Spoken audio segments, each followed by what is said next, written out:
This is a 2016 Audi A7. It's supercharged and it's gonna be the next vehicle in the series. This is his vehicle, Chance Jones over here. This is a car that he's already had. It is bagged on Airlift 3P Rahana wheels. ARP stage 2, upper and lower pulley. And as you can tell here, you got a little bit of damage. A broken headlights, probably a bunch of clips. You can see the crash bar is completely bent. The whole front end, so you have to probably come off. Hood, he is replacing the hood. Carbon fiber.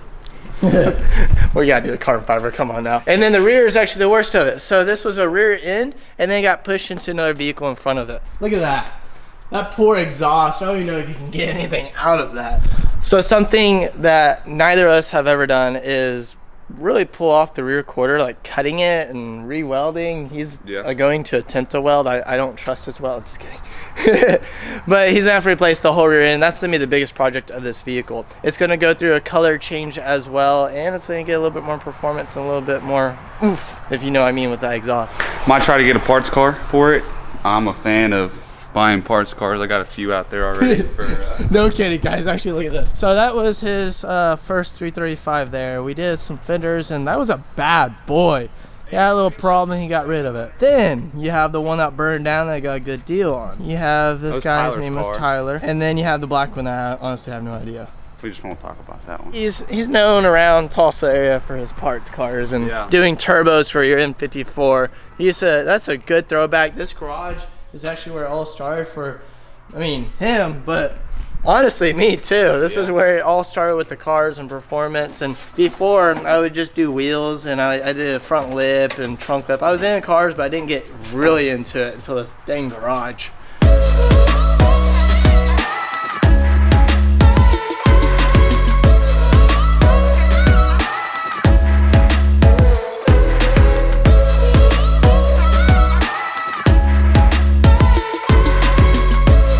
The front is now completely taken apart. We might have to take this bottom tray off because you got a new bumper. It's a different style. Other than that, the front is done. All the parts over here that we are keeping might need a fix is here. Possibly new hood, and then this stuff's all junk. We're gonna keep it though because when we get the new parts, we might need some of the bolts or clamps, things like that. So we don't wanna get rid of them just yet. This is now time to start on the back.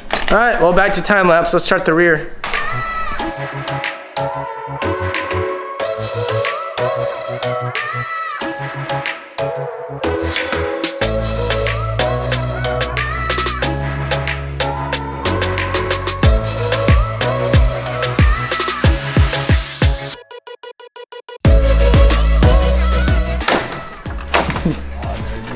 Negative. Take the sledgehammer to it. You know you want to. No, I don't want to break nothing we need. I don't need anything in there. I moved all the important stuff.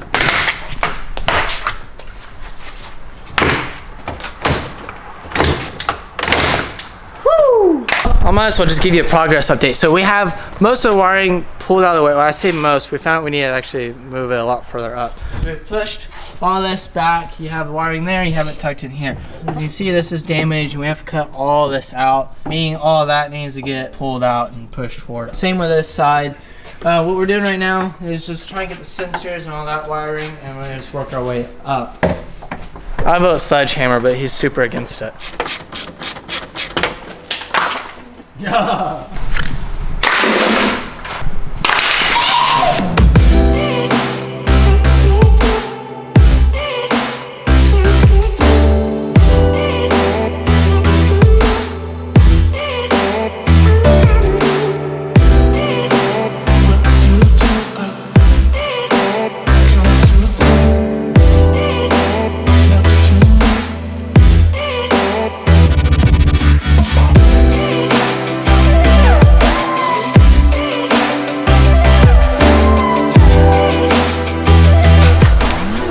Alright, just a quick little update. We have the exhaust out, which this is complete garbage. See the tip there.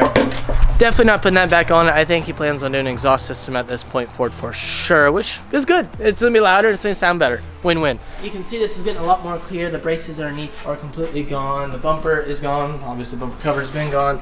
The inside here, at this point, we just need to push back a little bit more wiring, and then we'll start drilling out rivets. And what I mean by rivets, spot welds along the sides, but we gotta get the glue off too.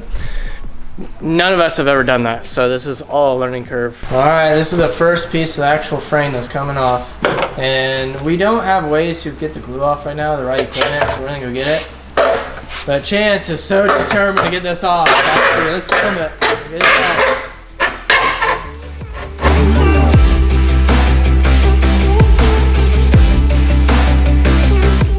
This thing's really coming along. This does wrap up today's video because we need to go get more tools. And we're also waiting on parts. Yep. A lot of parts. Yep. The biggest thing is I'm pretty sure you haven't even ordered the rear, right?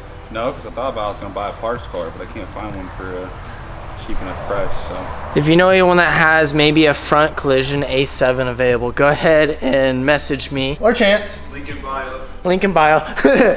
But dude, it's come a long ways. We started this around 10 a.m. It's probably about 3:30 or 4 or something like that. I haven't looked at the time in a while. So we've spent good quality time on it, but we haven't been like rushing.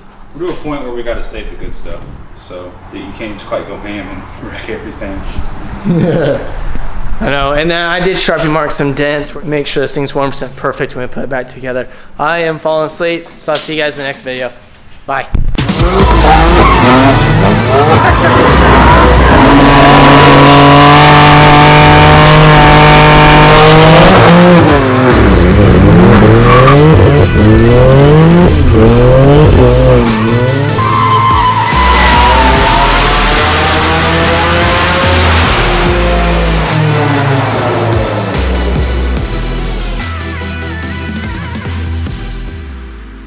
Finally working on this. John. Tear down.